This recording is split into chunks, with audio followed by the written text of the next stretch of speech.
It is a freaking gorgeous day here on Folly Beach. Surf line's reading 1 to 2, but that really doesn't matter when the temperature's 70 degrees out. We got this board I found in a dumpster that I think will do a great job, but let's see how it handles these waves.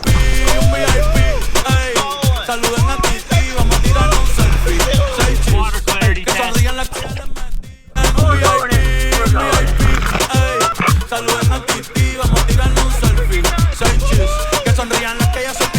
Me gustan mucho las Gabriela, las Patricia, las Nicole, la Sofía. Mi primera novia en Kinder María y mi primer amor se llamaba Talía. Tengo una colombiana que me quiere todos los días y una mexicana que ni yo sabía. Otra en San Antonio. That was really surprising. Those waves were awesome, but that's what happens when you go out and surf all the time. Sometimes the ocean rewards you with an awesome surprise. So grab a board, grab a buddy, and go enjoy this beautiful day.